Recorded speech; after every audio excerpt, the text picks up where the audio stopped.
medyo ano lang, medyo mahina lang siya dito. Pero hindi nakitaan ng fracture. Wala. Para lang siya. Gaano kalakas yung semplang? Hindi, mahina Tatumba lang? Oo, tumumba lang ako. Para nadaganan ko lang. Okay, mas maganda kasi yung ano. Alam niyo naman pag mga semplang. Pag sinabi yung nagulong-gulong kayo, 2 linggo bago makarecover, hindi kayo pwede na walang x-ray dito. Tsaka yung mga pasa-pasa, siyempre, kailangan double check na tayo. Maingat tayo kasi kayo rin ang ma-damage, kayo rin ang ma-double damage.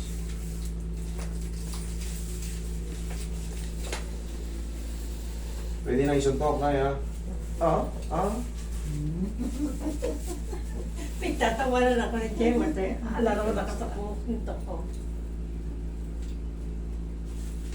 Yan.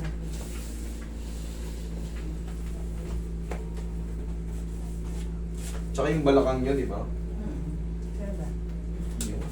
Hindi ka kang patagilid. Patagilid. Harap. Okay, relax lang ha. Sabog. Sa bilang side.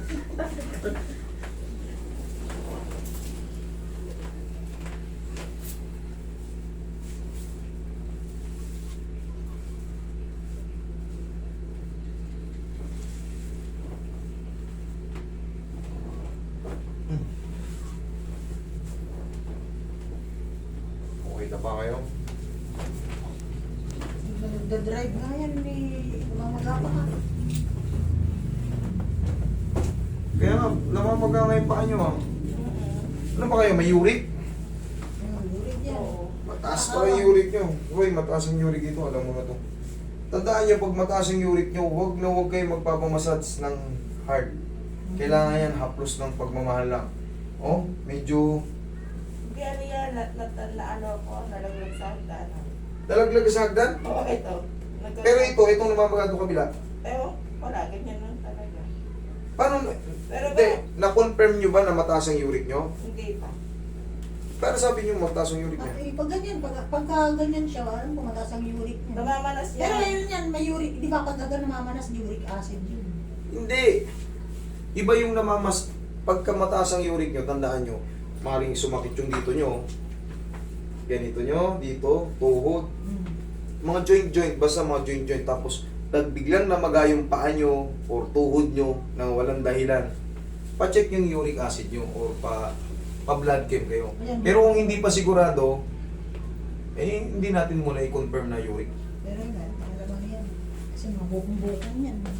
Medyo ano nga, lubo yun. Medyo lubo. Natapilok yan eh, hindi naman niya pinagamot. Mamaya hatakin natin. Kung tapilok, mas madali pa yan sa ano, sa uric. Ngayon, galit na galit. Tumutunog ah. Tumutunog, di ba? Pag magpapahilot kayo, huwag kayo magsuot ng overall, yung hindi na... hindi kasi gaganyanin yan, oo. Pag babalatan namin kayo ito parang saging. Oo. Yan, kailangan nagaganyan, no? Hindi mo pwedeng overall.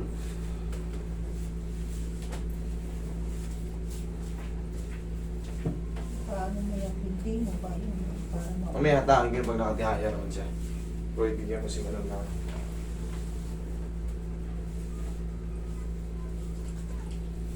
Yung tatay ko kasi, gusto nga niya sumama kasi yun. Yung stroke kasi yun. Ano yun, tawag dito, matagal na siyang stroke pero hindi na siya, na therapy naman siya, tinherapy naman siya pero hindi rin nabalik no. Kasi nga, pag na-stroke ka, hindi yan ordinaryong pilay. Brain damage yan, brain nerve damage. Tihaya. Relax na nga. Inhale. Exhale. Diyan ka lang muna, hatakan mo. Diyan ka lang muna, oh. Huwag ka muna to kayo. Hindi naman tayo lahat, nakapag-aral ng Ang ibig sabihin ng fracture, basag yung buto nyo. O mali ang buto nyo. Yun ang ibig sabihin ng Tapilok yan, fracture. Tapilok na tapilok. Yung mga crack, ganun ang ibig sabihin nun, yun ang fracture. Hagdan na no. Pero pag tapilok lang, ibig sabihin ng tapilok, maaaring na-dislocate yung talos joint nyo, kaya masakit pa rin.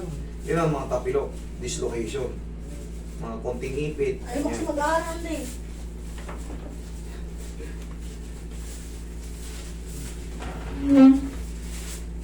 mga nanonood sa atin, ayan. Ang fracture, pag may nabasa kayong result niyan, fracture, basag yung buto nyo, or may crack, or putol. Separation fracture, yan. Yung mga ganun.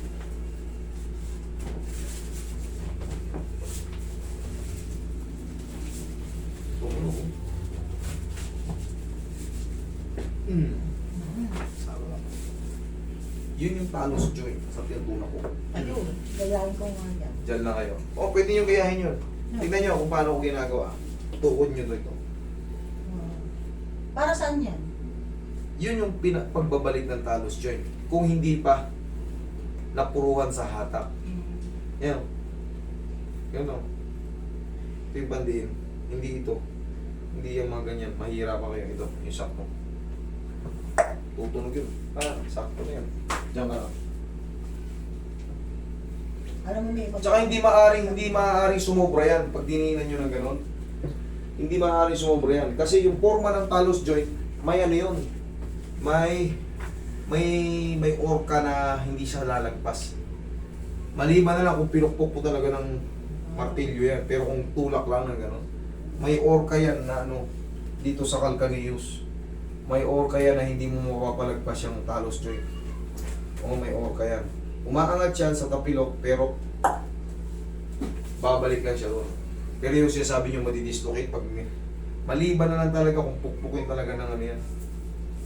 Mabigat. Pero kung tulak lang ng kamay, malamang madislocate yan. Kasi nakasuporta yung tuhod nyo dyan. Okay? Tinuturo ko yan kasi very well lang na yan. Alam nyo na yan.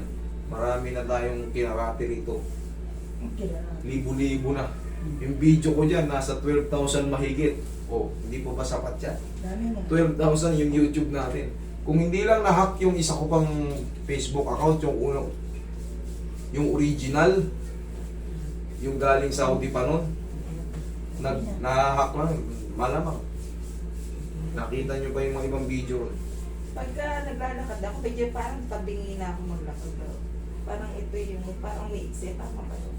Nangyayari lang yun pag may masakit sa inyo. Oo, hindi ko. Pag may masakit sa inyo rito, yan, kunyari may pilay kayo sa paa.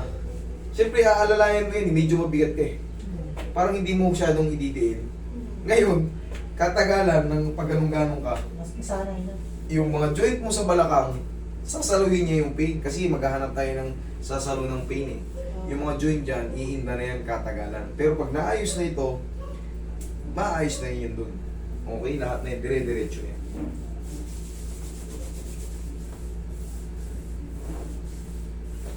Tingnan mo ngayon. Tsaka malalaman mo, pag maiksi yung sampa mo, eh pantay naman eh. O, pag naglalakad kasi ako, parang, Ayan oh. parang tumatabingi ako daw lumakad. Sige, tayo ka. Lakad ka. Check mo ngayon. Tignan mo kung masakit pa yung paa mo. Stop the yarn. Oh. Hindi ko lang pa. Okay naman. Yan dyan sa legs, meron pa. Higa kang patagilid. Tagilid ka. Yan. Ganyan. Ay,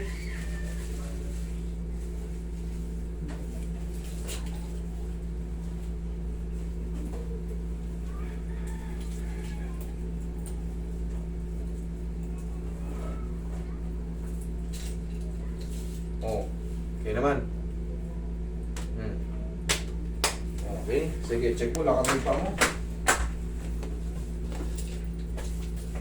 Wala naman.